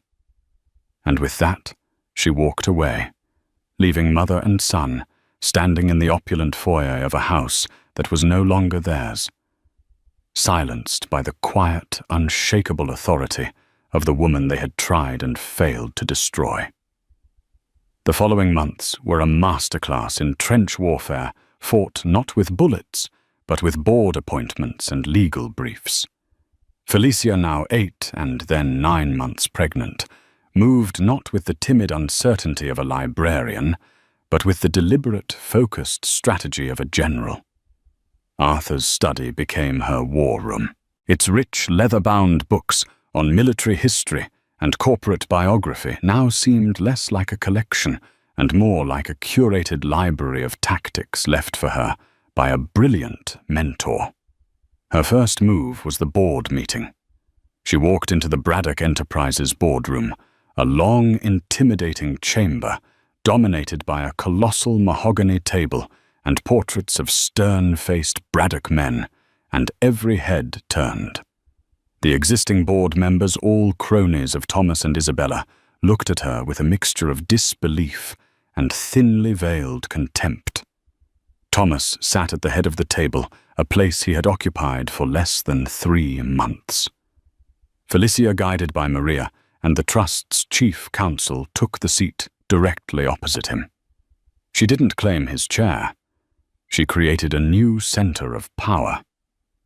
She let Thomas run through his report, a rambling, jargon-filled presentation clearly designed to intimidate and confuse her. When he finished, he looked at her, a challenge in his eyes. Felicia didn't respond directly to his report. Instead, she introduced the Trust's counsel, who then calmly and methodically laid out the legal reality of the new ownership structure. Then Felicia spoke. "Thank you, Thomas, for that overview," she said, her voice calm and clear, carrying to every corner of the room. "In my capacity as trustee, my primary duty is to ensure the long-term health and integrity of this company for the sole beneficiary.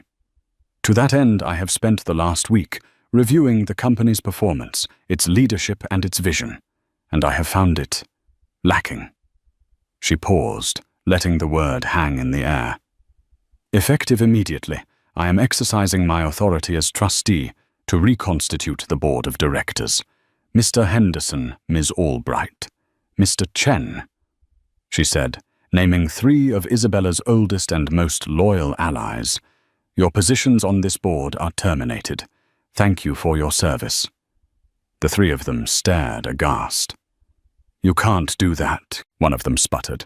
"She can, and she has," the Trust's lawyer interjected smoothly.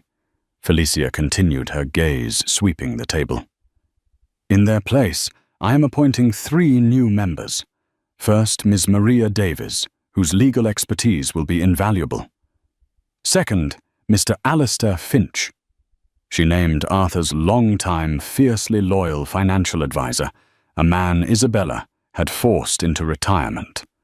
And third, Dr. Lena Petrova, a leading expert in sustainable business ethics from Stanford University.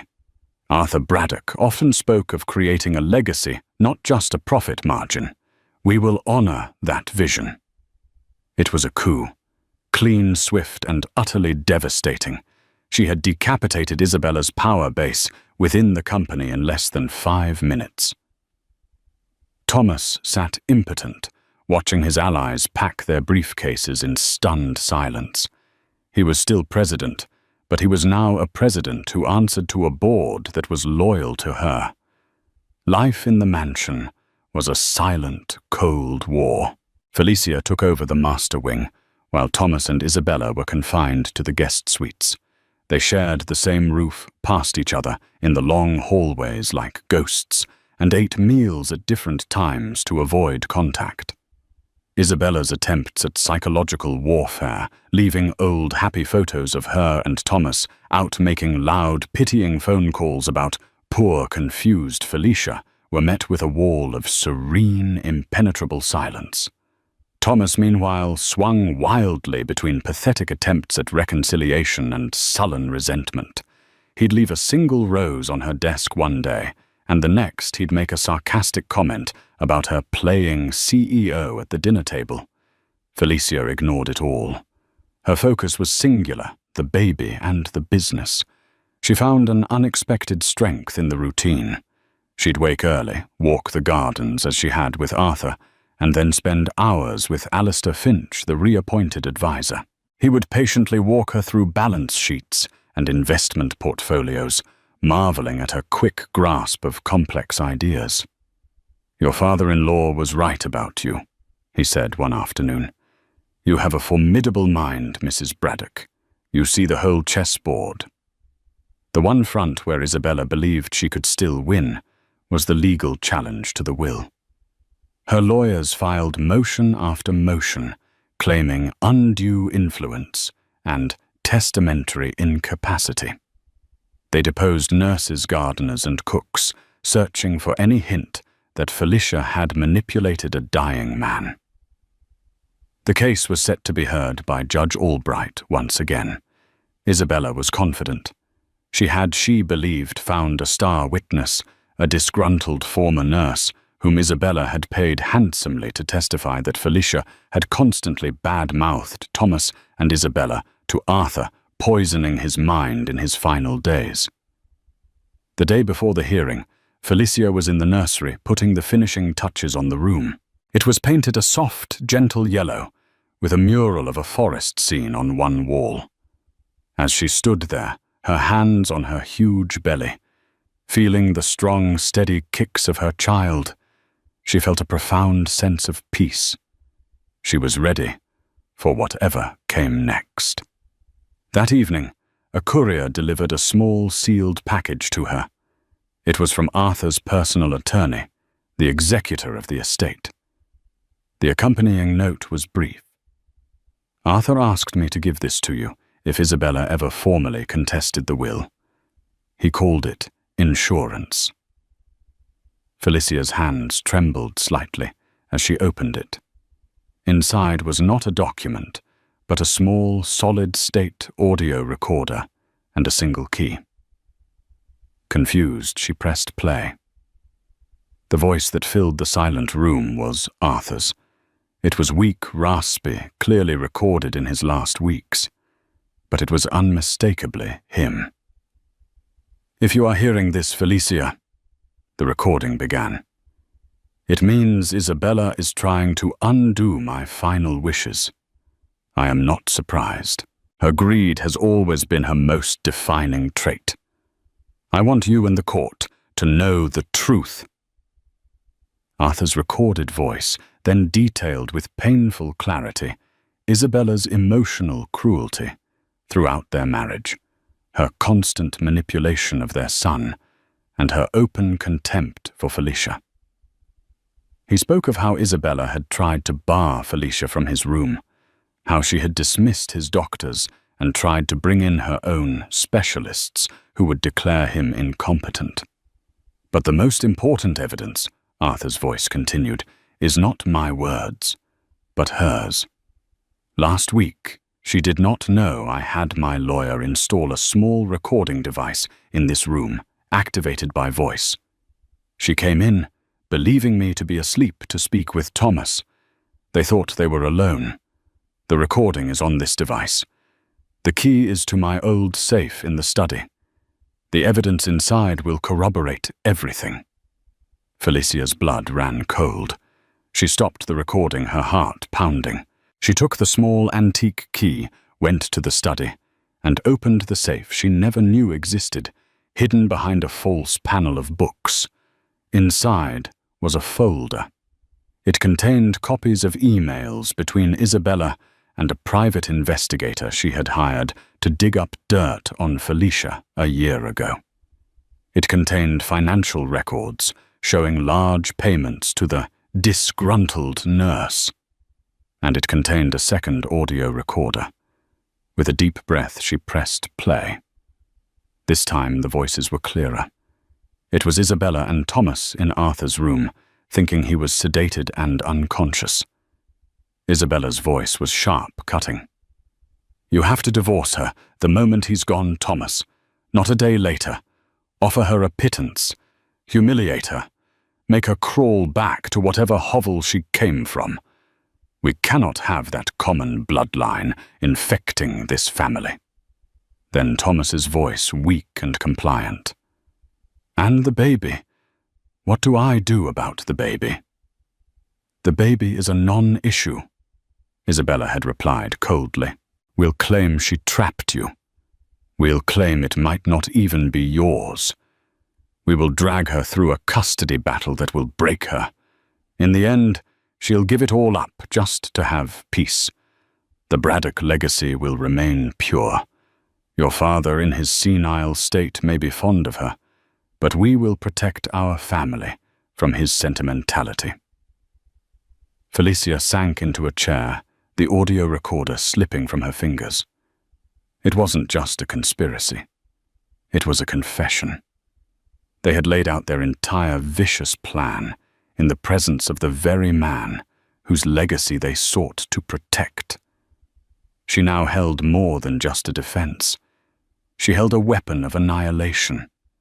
The hearing was tomorrow, and she knew exactly what she was going to do. The morning of the hearing was grey and overcast. Isabella Braddock arrived looking imperious and confident, her paid star witness Nurse Brenda trailing in her wake. Thomas followed, looking haggard, a man caught in an inescapable vice.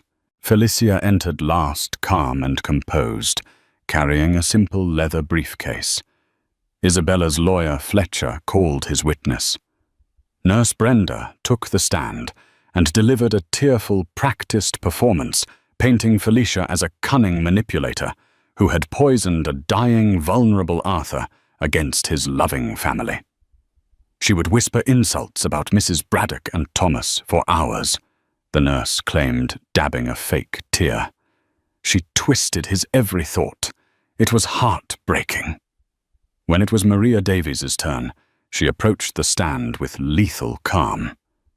"Nurse Brenda," she began, "aside from your salary, were you paid any other amounts by Isabella Braddock? Specifically, a sum of $250,000 transferred to an offshore account 2 days after Arthur Braddock's death." The nurse's face went white. Fletcher shot to his feet, shouting objections, but Judge Albright overruled him instantly. "Answer the question, Nurse Brenda." The witness stammered, her lies collapsing under the weight of a single damning question. But this was only the opening salvo. At a nod from Maria, Felicia stood the proud swell of her pregnancy, a silent testament to everything at stake.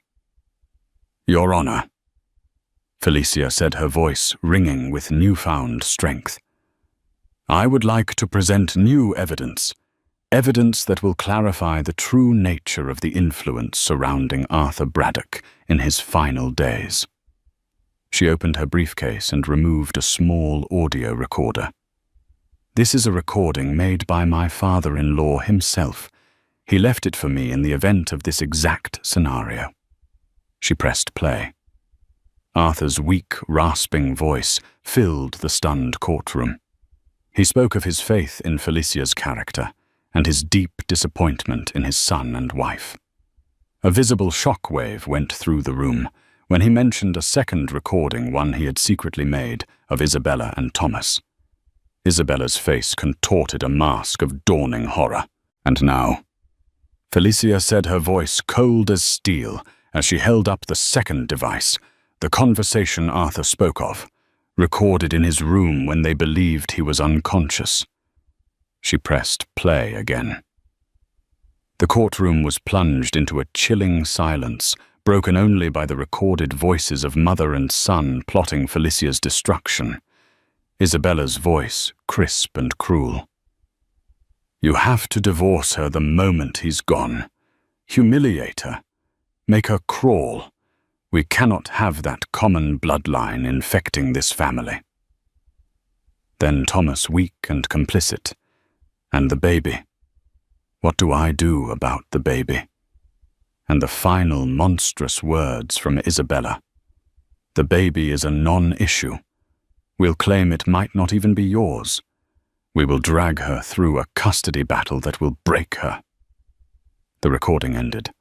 The silence that followed was absolute and condemning.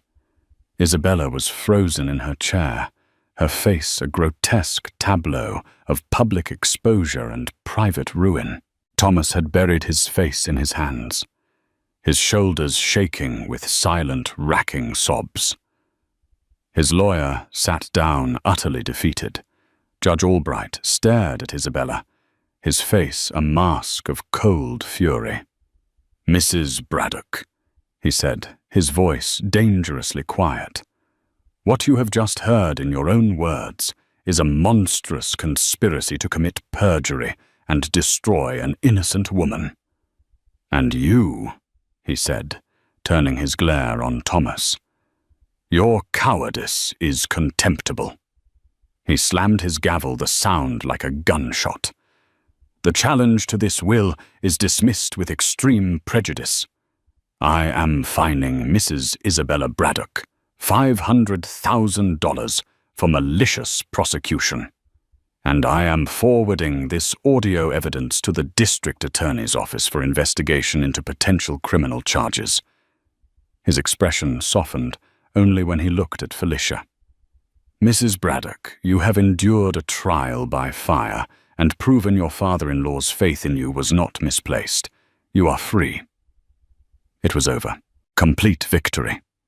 As the court adjourned, Thomas finally lifted his head, his face ravaged by tears. He looked at Felicia, his eyes a bottomless well of self-loathing, knowing no words could ever bridge the chasm he had created. Felicia met his gaze not with triumph, but with a quiet, somber finality. She gave a single nod, an acknowledgement of the tragedy he had authored, then turned and walked out of the courtroom without a backward glance. 2 weeks later, Felicia gave birth to a healthy, beautiful baby boy. She named him Arthur. The day she brought him home, the mansion felt different. Isabella was gone, having retreated to await the results of the DA's investigation. Thomas remained a ghost in the guest wing. Felicia stood in the grand foyer, holding her tiny son. She looked up at the portrait of the first Arthur Braddock, then at the empty, faded space on the wall where Isabella's portrait used to hang. The house was no longer a cage or a battlefield. It was a sanctuary. It was home. Her son Arthur Vale Braddock cooed in his sleep, his tiny hand wrapped securely around her finger. He was not a mistake. He was a legacy. And she was his guardian. The past was a story of pain, but the future was hers to write. From courtroom humiliation to the head of an empire, Felicia Braddock's journey is a breathtaking saga of karmic justice. A husband's cruelty sparked his own downfall, but a father's final act of love provided the ultimate checkmate. She didn't just win her freedom, she inherited a fortune and proved that true power comes from character, not just a name.